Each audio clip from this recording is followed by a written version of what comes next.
جموجۆڵی بازاڕەکان بەوە ناچن بەرە جەژن بێت. سستی و بێکاری بە ڕوخساری فرۆشیارەکانەوە دەبینرێت. مانەوەی نرخی دۆلار بە بەرزی و هاوتانەبوونی لەگەڵ نرخی جێگیرکراوی حکومی بە هۆکاری گرانی نرخی کاڵا و شمەکەکانی بازاردا دەنرێت. ئەم کاسبکاری بازاری قەڵای کەرکووک بۆ هەموو جەژنێک پێداویستیەکانی جەژن دەخاتە ڕوو بۆ فرۆشتن. داوا دەکات نرخی جێگیرکراوی حکومەت بەسەر بازرگانەکان جێبەجێ بکرێت تا بازاڕیش بەرەو هەرزانی بڕات. ئەم وەختانەی ماشەڵڵا جێژنە لێرە ڕێگە نەبڕێت بی. ئێستا یعنی زۆر چۆل و ئەتیادی یعنی دووەم تووشیش دەربارەی بازارەوە بازار حالێن گران هەرزانی نییە.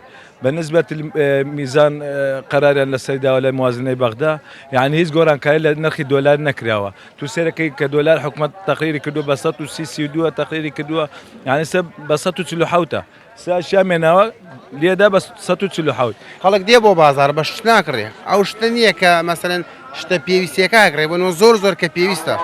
جاران وانە بوو جاران خەڵکەکە شتی باشە کڕ ینی بازار هەبوو ئیساغانە بازار وانێ خەڵک پارەی پێ نییە. مەسا تۆزێکە بێ بەخوا زەلامی هات بۆ لام معاملەی کوردی بەو خوایە کوردیش بووی بەو خوایە پارەی خەڵکە پێمە یعنی خەڵک پارەی داوە پێی پێتخوا ئەمە حاڵە ئەمام جێژنەیە خەڵک پارەی دا پێ ئەیەوەیتر ئەمە حتا کێمە. بۆ بەڕێوەچوونی جەژنێکی ئارام فەرماندەی پۆلیسی کەرکووک پلانێکی تۆکمەی ئەمنی داناوە. هەموو هێزەکانیان خستووەتە ئامادە باشیەوە. وتەبێژی پۆلیسی کەرکووک بەم جۆرە پلانی ئەمنی ڕۆژانی جەژن ڕوون دەکاتەوە.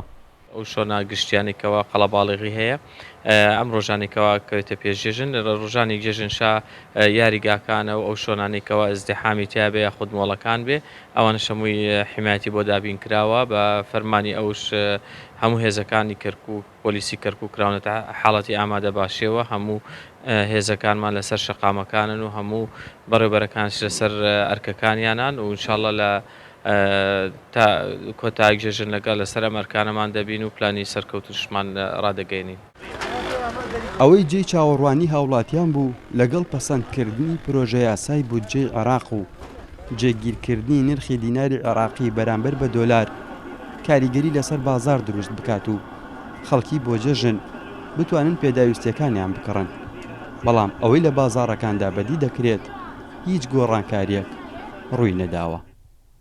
ئاسۆ ئەحماد، کورسات نیوز، کەرکووک.